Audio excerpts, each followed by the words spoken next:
En lo que va del año se han sentido 176 sismos en el Perú, porque hay otros que por su baja intensidad no fueron percibidos por la población. El mes de marzo tuvo el mayor número con 31 movimientos. Al momento de grabar este programa, septiembre tiene 8. La consigna es entonces estar preparados por lo que pueda ocurrir. Cuando Hugo Coya publicó el libro Estación Final, nos entregó una lista con los avatares de muchos compatriotas, judíos o no, que fueron asesinados en los campos de concentración de la bestia parda que asoló Europa y que jamás debemos olvidar. Entre esos compatriotas heroicos y anónimos estaba Magdalena Truel Larrabiur, cuyo excepcional comportamiento frente a la bestialidad del nazismo ha llamado la atención de productores de Hollywood que a partir de ese relato harán una película acerca de su vida y sus sacrificios.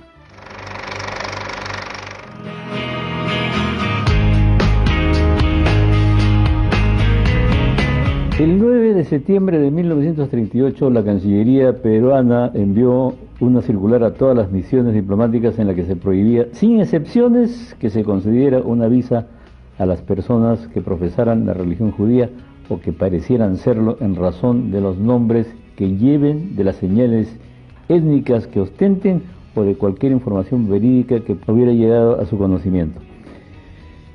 Oficialmente, el Perú era un país antisemita. Oficialmente el país era neutral. Este documento es un documento secreto que se envía a las misiones diplomáticas en Europa especialmente, y a mi modo de ver sí, era antisemita, pero era antisemita solapado, o sea, escondido, no declarado, no abierto, porque mientras que por un lado daba esta orden, por otro lado los judíos que vivían en el Perú, o sea, las personas que profesaban la religión judía y que vivían en el Perú en ese momento, iban al gobierno, en este caso a Prado, al gobierno de Prado, fueron antes donde Benavides, claro, a pedirle ayuda para poder traer a personas que profesaban la religión judía, que estaban siendo perseguidas por el régimen nazi en Europa, y primero Benavides y después Prado les ofrece ayuda.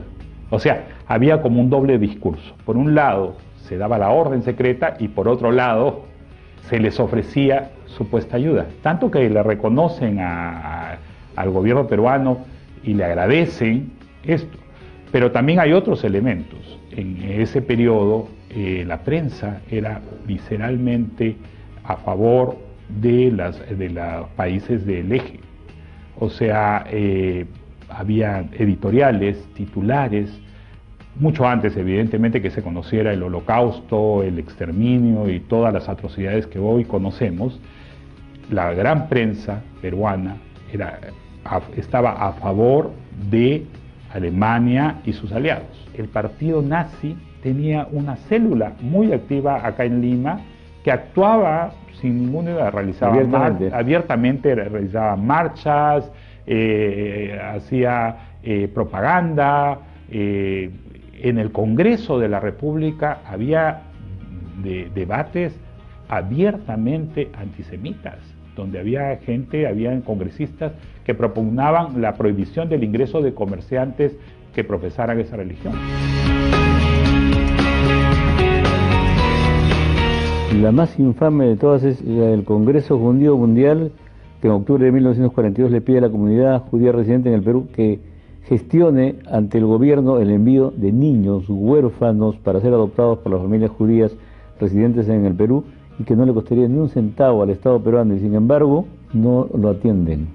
Exactamente, o sea... Y esos niños después mueren en campo de concentración. Exacto, porque eran, como bien lo has dicho, eran huérfanos.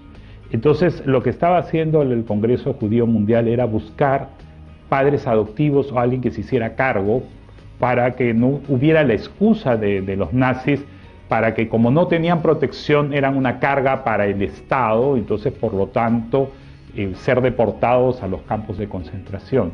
Entonces el Congreso Judío Mundial, no solo al Perú, sino varios países comienzan a buscar, ofrecen al Perú estos 200 niños y el gobierno peruano les niega la visa y acaban muertos en campo de concentración. Hace algunos meses el embajador Osvaldo Rivero publicó una nota en la que contaba que había conocido a un embajador israelita de origen argentino y que le había contado que su abuelo, embajador peruano de esa época en Europa durante la guerra, había salvado a varias familias judías al entregarles pasaportes peruanos, aún en contra de la decisión del propio gobierno de acá. El embajador israelita se tomó bien en serio este comentario, investigó, buscó y era cierto, y en nombre de su abuelo fallecido, el embajador Osvaldo Rivera anunciaba que iba a recibir un reconocimiento del Museo del Holocausto. Para los judíos esto es sumamente importante. José María Barreto ha sido declarado recientemente justo entre las naciones, que es el mayor título que Israel concede a las personas que desinteresadamente contribuyeron a salvar la vida de personas aún a riesgo de su propia vida, sin mediar ningún tipo de interés económico o algún tipo de favorecimiento. Y en realidad el ejemplo de Barreto es un ejemplo que nos hubiera gustado, y yo creo que como peruanos nos gustaría que hubiera sido seguido por muchos más diplomáticos y muchas más personas que, pudiendo en ese momento evitar, por lo menos aminorar la muerte de tanta gente inocente, podrían haber contribuido a salvar la vida de muchas personas. Lamentablemente, el caso de Barreto es uno de los pocos que podemos mencionar en este oscuro capítulo de nuestra historia nacional. Y entonces, caminando por ese mismo sendero, tú te encuentras con Magdalena Truell. Exactamente, que es de lejos la mayor heroína peruana que tenemos en la Segunda Guerra Mundial. O sea, una persona absolutamente noble, de fuertes valores católicos. Ella no era judía, ella era peruana, además nace en Lima, estudia y vive sus primeros años acá, se va a estudiar a Francia y a trabajar allá por razones económicas, y cuando comienza a trabajar, los alemanes invaden París, y en ese momento que invaden París, ve cómo sus vecinos se los comienzan a llevar, cómo se tortura y cómo hay las persecuciones, y ella decide, a pesar de su minusvalía, ella tenía un problema con una pierna, tuvo un accidente, un camión nazi la atropella, y no es que se queda totalmente inválida, pero no podía caminar con la misma velocidad, decide unirse a la resistencia y se convierte en quizás la mayor y mejor falsificadora de documentos de la resistencia francesa, ¿no? Ella formaba parte de una célula que trabajaba en el distrito 17 de París con otras personas, y se encargaba de hacer a tinta, a mano, porque en esa época los documentos de identidad se hacían a mano, entonces falsificaba pasaportes, células de identidad, incluso partidas de bautizo, que salva la vida de niños de un hospital que eran arrancados de sus madres judías. O sea, las madres judías daban a luz y venían los nazis y les quitaban a los niños. Entonces Magdalena, con un grupo de monjas, sacerdotes y otras personas, agarran y ayudan a estas personas a salvar a estos niños, a llevarlos al campo con partidas de bautismo católicas, falsas, digamos, claro, porque eran judíos, y con eso muchas de estas personas se salvan.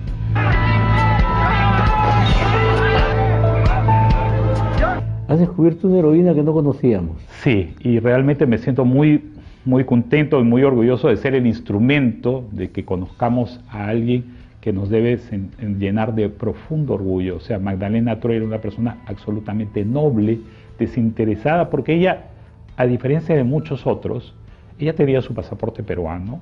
Oficialmente el Perú era un país neutral. Ella podría haber dicho: esta guerra no es mía, tomo mi barco, regreso al Perú, y de repente estaría viva en este momento.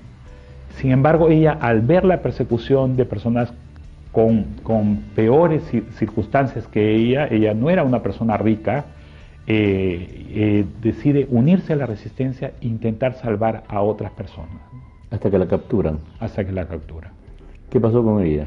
Bueno, primero la capturan, la llevan a una prisión en el mismo París, la torturan salvajemente para tratarla de obligar a que revele quiénes formaban parte de esta célula que falsificaba para capturar a los demás. Los nazis la torturan y ella se niega a revelar quiénes eran las otras personas. Debido a esto es trasladada a un campo de concentración en Alemania, donde estaban además presos políticos, habían refugiados de la guerra civil española que habían sido llevados también, que habían luchado contra los nazis, y la obligan a cargar, a pesar de su minusvalía y su limitación, a cargar piedras enormes de un lado a otro sin ningún sentido, simple y llanamente como castigo por no haber colado, como una tortura, ¿no?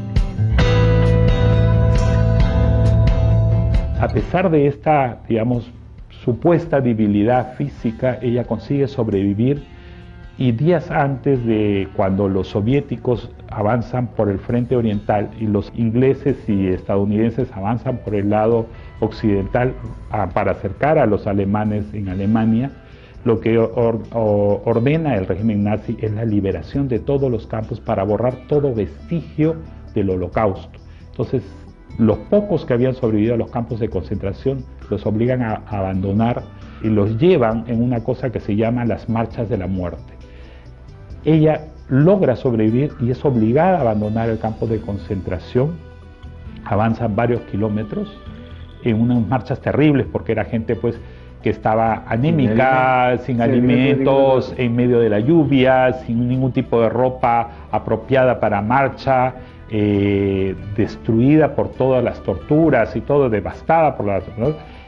Y cuando faltaban escasos días para acabar la Segunda Guerra Mundial, o sea, para que Alemania se rindiese, en un momento determinado, el grupo de estas personas que estaban en condiciones terribles se encuentra con un grupo de un comando nazi que los ven que están cambiándose, quitándose los uniformes y poniéndose ropa de civiles.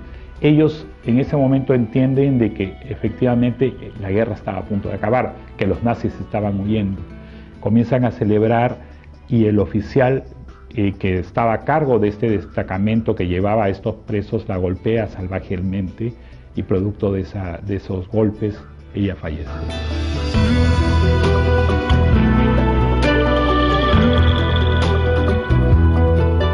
Esto ha sido leído por gente que ha decidido hacer una película con tu relato. Sí, este libro yo lo publiqué originalmente en el año 2010. Tuvo una gran aceptación por parte del público peruano y al cabo de 2 años de haberlo publicado recibí una comunicación de un productor de Hollywood.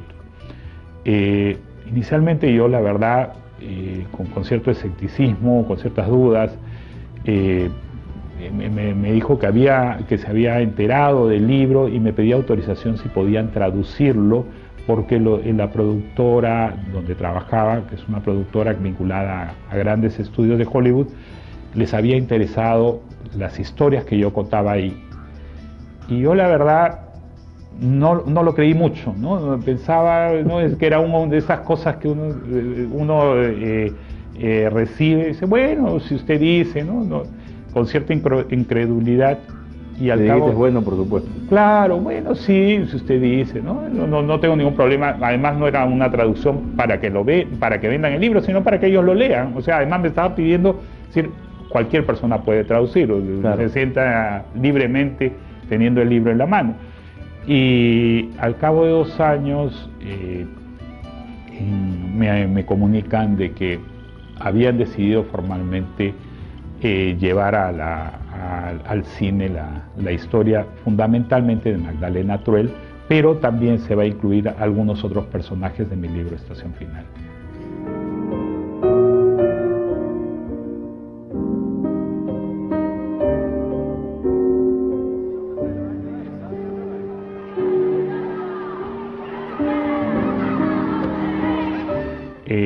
Una de las personas que está trabajando en la productora ha sido nada menos que el productor de La Lista de Schindler. Entonces es alguien que conoce perfectamente el lenguaje cinematográfico, conoce cómo contarnos la historia de mejor manera que yo, ¿no? Y además, evidentemente, un libro es distinto, el lenguaje de cine es totalmente diferente. Entonces, no voy a participar más que en la asesoría del guión. Y la otra cosa que sí hemos quedado, y ha sido a sugerencia de ellos, pero yo lo he aceptado con muchísimo entusiasmo, voy a trabajar en la parte de la producción. Debido a que durante años he trabajado en la producción televisiva, entonces ellos me han ofrecido, por supuesto, una participación discreta y modesta en la producción, ayudando en la producción. Es una gran satisfacción para ti, ¿no? Muchísimo, pero sobre todo, más que una satisfacción en el sentido de como periodista y escritor, es el hecho que se reconozca a una heroína peruana a nivel internacional. Yo creo que eso para nosotros como peruanos debe representar mucho. O sea, en un país donde hay muchos lugares, donde tenemos pues plazas y nombres de muchos funcionarios que no hicieron absolutamente nada, más que se les reconoce por haber ocupado un puesto. En este país que hay ese tipo de reconocimientos, alguien que realmente, una verdadera heroína que arriesgó su vida, que salvó gente y todo, y no tiene ni siquiera una placa en ninguna parte de este país. Gracias, Hugo. Muchas gracias.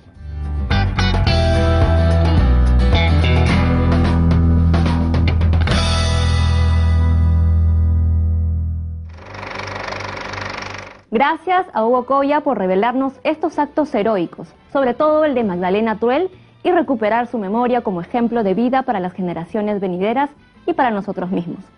Vamos a la pausa y de regreso volveremos con Eyerson, Lucho Lahoz y el jazz.